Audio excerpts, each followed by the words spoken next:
Bienvenidos y bienvenidas a esta clase en la que vamos a tocar brevemente el tema de la parentalización, que son en el fondo los niños que asumen un rol parental. En esta clase vamos a abordar una breve introducción. Vamos a ver de qué se trata el sistema familiar. Vamos a conocer cuáles son las competencias parentales. Vamos a ver lo que significa parentalización. Vamos a ver sus factores y finalmente vamos a ver lo que tiene que ver con sus posibles consecuencias. Vamos a comenzar entonces con lo que tiene que ver con una breve introducción, en donde vamos a ir conociendo que este fenómeno de la parentalización tiene que ver justamente con el que los niños, las niñas o los adolescentes cumplen un rol que no les corresponde según su edad, según la funcionalidad que el niño debería tener dentro de una familia. Por lo tanto, en el fondo, se transforma el niño, la niña o el adolescente en un ente que en el fondo los padres van a utilizar justamente para que cumplan ciertos roles que no les corresponden. Eso en el fondo lo que hace es que distorsiona en estos niños, niñas y adolescentes la propia función que tienen dentro de una familia. Y eso tiene que ver justamente porque son los padres los que no logran, en el fondo, validar a sus hijos como eso, como seres humanos que están en un proceso de desarrollo y que necesitan cuidado, amor, alimentación. Por lo tanto, en el fondo, estos niños, niñas y adolescentes lo que hacen es sentirse desplazados, lo que hacen es perder lo que tiene que ver con su niñez. No pueden jugar, no pueden divertirse, no pueden tener tiempo libre porque los absorben con un sinfín de actividades, de cuidados hacia, por ejemplo, sus otros hermanos. Por lo tanto, este niño o esta niña no logra disfrutar lo que implica una niñez, sino que simplemente son utilizados como seres que, entre comillas, son adultos, pero en el fondo son niños que están aprendiendo a vincularse con el mundo, están aprendiendo en el fondo a conocer de qué se trata el funcionamiento de la sociedad. Sin embargo, los empujan a que realicen actividades que desgraciadamente muchas veces los niños lo ven ya como algo normal, como que ellos tienen una vida paralela al resto. Los otros niños salen a jugar, los invitan a jugar, por ejemplo, al parque, y ellos saben que tienen la responsabilidad de llegar del colegio a la casa y de cuidar a sus hermanitos, o de llegar a la casa y cuidar a su mamá o a su papá, contenerlos o realizar las tareas del hogar, por ejemplo. Por lo tanto, pasa a ser una etapa muy compleja para ellos, porque son estos adultos en miniatura que tienen que madurar, entre comillas, de golpe. Tienen que tomar decisiones inclusive que muchas veces por la misma edad de los niños no tienen todavía la capacidad neurológica para poder en el fondo generar una toma de decisiones que sea acorde obviamente a la de un adulto. Por lo tanto, esto también genera una dificultad para que el niño, la niña o el adolescente pueda también expandir lo que tiene que ver con sus propias relaciones sociales, con compartir en un cumpleaños, jugar, acercarse a los pares, porque tienen un sinfín de responsabilidades. La parentalización es una carga tremendamente pesada y que inevitablemente va a traer consecuencias no solamente en el momento en el que el niño sufre este fenómeno, sino que también lo traspasa a su vida adulta. Cuando nosotros hablamos de sistema familiar, siempre se habla de que la familia es el núcleo de la sociedad, es lo que se supondría que me genera un entorno protector, donde es mi refugio, donde están aquellos seres humanos que son adultos, que me cuidan, que me aman, que me protegen. Esa es la idea de un sistema familiar. El sistema familiar, ya teóricamente hablando, estamos refiriéndonos justamente a este espacio que existen de relaciones entre miembros de esta familia, que evidentemente se organizan dependiendo de los roles, los límites, y son núcleos familiares que en el fondo son seres humanos que van a tener ya sea un lazo sanguíneo, parental, por lo tanto, son seres humanos que conviven en un mismo lugar, que en el fondo tienen ciertas rutinas, ya se conocen, y cada vez que llega un integrante nuevo, lo toman y van generando ciertos cambios de rutina, pero evidentemente, y se supondría que el sistema familiar tiene que ver justamente con seres humanos que viven juntos, que tienen una estructura que hace que este sistema funcione. Cuando nosotros hablamos de sistema familiar, estamos hablando justamente de un grupo de personas que cada uno de los integrantes tiene un rol, cumple un rol, realiza una función que es esencial para el funcionamiento de esta familia. Cada individuo presenta un rol específico que permite identificarse con esta familia, permite generar también comportamientos y conductas acorde a ese rol. Por lo tanto, de cierta manera, saben qué es lo que se espera en el fondo de ellos.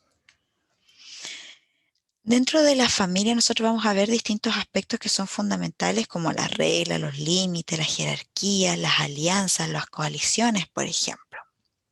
Vamos a ir viendo que las reglas son estos acuerdos que hay que tienen que ver justamente con esta integración o estas relaciones que prescriben o van a limitar lo que tiene que ver con los comportamientos individuales. Ahora, las reglas son estos parámetros comportamentales que son conscientes y también son inconscientes que poseen los miembros de un grupo o un sistema familiar. ¿Y para qué existen las reglas? Justamente para poder mantener este sistema dinámico y organizado. Cuando nosotros hablamos de límites, tiene que ver con esta diferenciación, tanto de quién tiene el poder, cómo son las jerarquías, cuáles son las funciones de cada subsistema, por ejemplo, parental. Y obviamente esto va a facilitar el desarrollo de habilidades interpersonales debido a que por lo general todas las funciones son ejercidas por estos límites. Es decir, esta forma en la cual la persona debe vincularse con los otros también está dentro de lo que tiene que ver con ciertas fronteras. No puedes hacer más o menos de lo que se te está indicando. La jerarquía, los límites y el establecimiento de roles permiten justamente la diferenciación entre los padres y los hijos, mostrando justamente la diferenciación entre sistemas, porque evidentemente la jerarquía hace que existan personas por sobre ti que te generan reglas, te generan quizás rutinas, tú debes irlas siguiendo. Son, en el fondo, la jerarquía también implica que las personas que están por encima tuyo tienen más experiencia, te enseñan, te contienen, etcétera. Dentro de lo que son las alianzas, son uno o varios intereses que son compartidos entre los miembros de la familia para poder lograr un objetivo en común.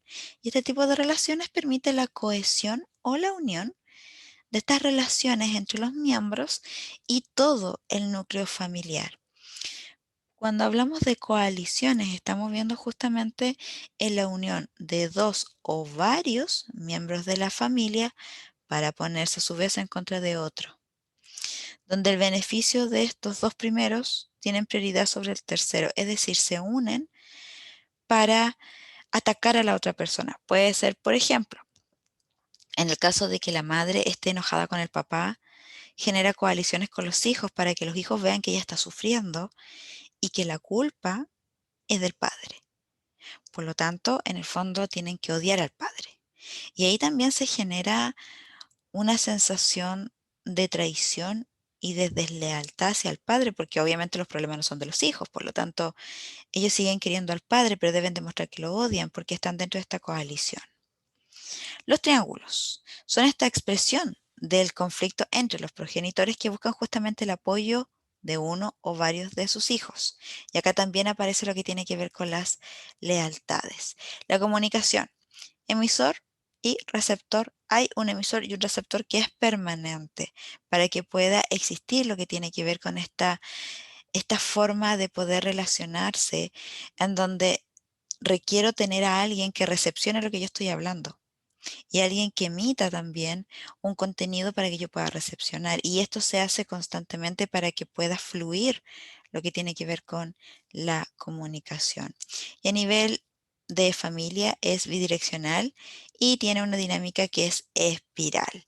Y la comunicación es entendida bajo dos niveles. El primero es el nivel de contenido, que es justamente este mensaje que se busca o se quiere transmitir, y el nivel relacional. Acá la conducta del otro con respecto a lo que comunican los miembros de la familia. En el fondo es el cómo se comunica el mensaje. La comunicación también permite un análisis sobre la simetría, la complementariedad, también la intimidad de las relaciones familiares. Cuando nosotros hablamos de relaciones complementarias, se refiere justamente a las personas que intervienen en este tipo de relaciones, se diferencian por la función que interpretan entre sumisión y dominación dentro de una misma relación. Pueden ser, por ejemplo, las relaciones de pareja. La relación simétrica se caracteriza justamente por tener similitudes y esto permite en el fondo el desarrollo de ambos a través ya sea de la sumisión y la dominación, que es variable entre personas y en diferentes situaciones. Las relaciones íntimas, sus características son esta cohesión, este compromiso, esta confianza, esta comunicación mucho más fluida. Cuando nosotros hablamos de las competencias parentales, aquí vamos a tomar una de las definiciones más conocidas que tiene que ver con Barudi justamente, que habla de que las capacidades o las competencias parentales tienen que ver justamente con estas capacidades prácticas de los padres para cuidar, proteger y educar a sus hijos. Y eso va a permitir el asegurarles un desarrollo sano. Y acá involucra justamente el poder satisfacer las necesidades de esta criatura que está en pleno desarrollo.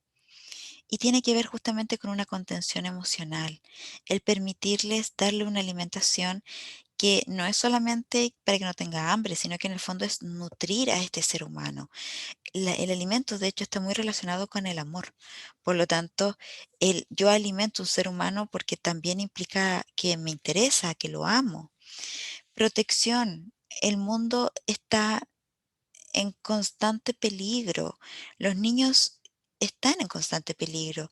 Si no se les protege, si no se les cuida, pueden generar problemáticas mayores. Ahora, las competencias parentales también tienen que ver con este resultado de esta interacción entre factores hereditarios, culturales, e inclusive puede ser porque justamente estas competencias parentales se van integrando dependiendo de cómo es que a mí, cuando niño, me criaron bajo buenos tratos, malos tratos. Eso yo después lo genero también en mi propia familia. Obviamente, no todas las estructuras familiares logran justamente este establecimiento de reglas claras, de límites claros, de jerarquía que evidentemente establecen roles identificables y que cada ser humano sabe lo que tiene que hacer dentro de esa familia. Tampoco no todos los padres logran adquirir justamente estas competencias prácticas para darle un desarrollo sano a los hijos. Y es en este marco donde se encuentra el fenómeno de la parentalización. De hecho, muchas veces estos padres también, cuando niños, sufrieron este fenómeno. Por lo tanto, es parte de la forma en cómo se criaron. Por lo tanto, tampoco lo ven como algo extraño, diferente, sino que simplemente lo ven como parte del desarrollo. Ellos se criaron así y ellos pueden, entre comillas, criar a su hijo de la misma forma. La parentalización, según Minuchin, fue definido primera vez por él en el año 1967 y él lo consideraba justamente como una carga excesiva de responsabilidades que se le brindan a un niño, una niña o un adolescente y que no está acorde a su edad. Una cosa es que se le enseña a un niño a ordenar su caja de juguetes, su ropa, a no dejar los zapatos botados, a mantener ordenada y limpia su pieza, quizás a arreglar su cama, si tienen una mascota, que se haga responsable de su mascota. Esos son aspectos que están dentro de la normativa según su edad. Son responsabilidades y van a hacer que este niño o niña o adolescente pueda ir desarrollando lo que tiene que ver con este aspecto básico dentro de la sociedad. Sin embargo, cuando esta carga es excesiva, ahí es donde nosotros hablamos de un fenómeno que en el fondo daña y maltrata a los niños y niñas. Otros autores hablan que la parentalización tiene que ver con esta distorsión o esta falta de límites o fronteras entre dos o más subsistemas de la familia, por ejemplo, los padres, los hijos, de tal manera que los niños asumen roles y responsabilidades que por lo general son reservadas para los adultos, causando obviamente en ello alteraciones desde el punto de vista psíquico, que pueden influir en sus relaciones personales y sociales porque muchas veces se aíslan.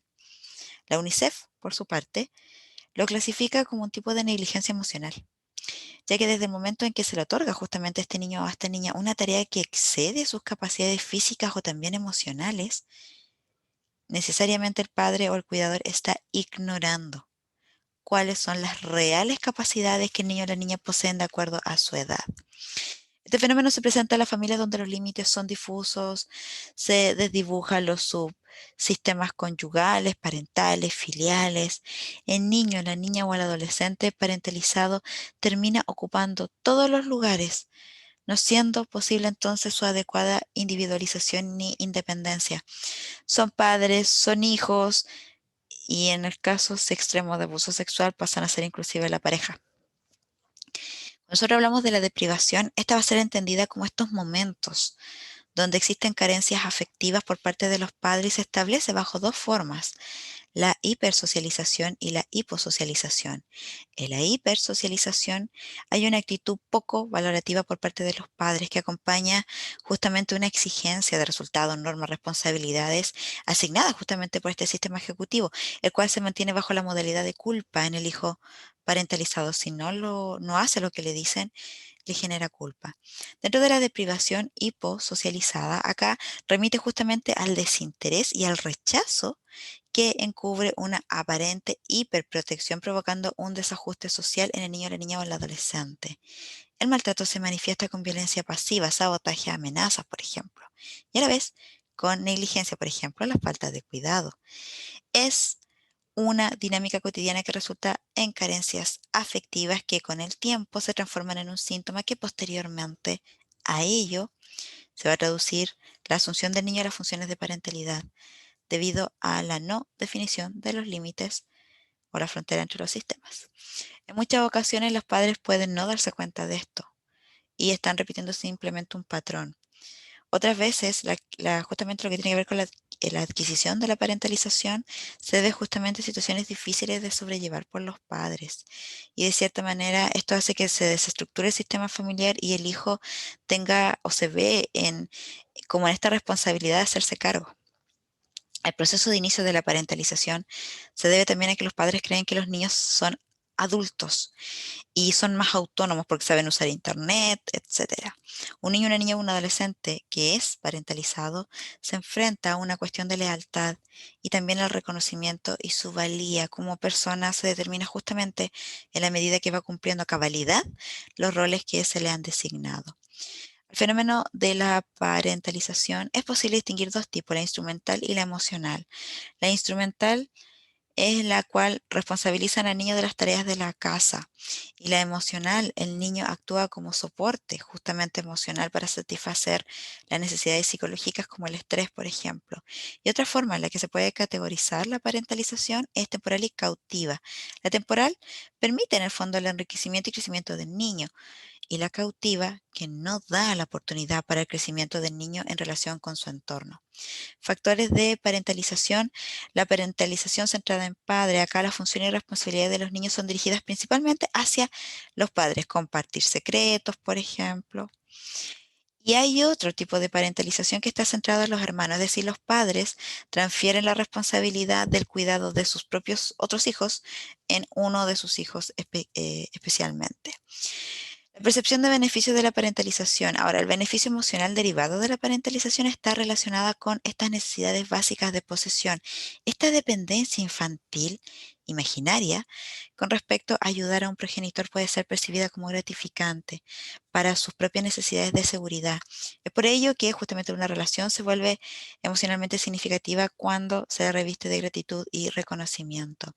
Dentro de las consecuencias de la parentalización tenemos abuso físico y sexual, pérdida de su infancia, dificultades emocionales, pérdida de confianza, baja autoestima, enojos profundos, resentimiento, estrés, culpa, vergüenza, trastornos en el desarrollo de su propia identidad, dificultades en la escuela, dificultades para mantener inclusive una pareja en el futuro.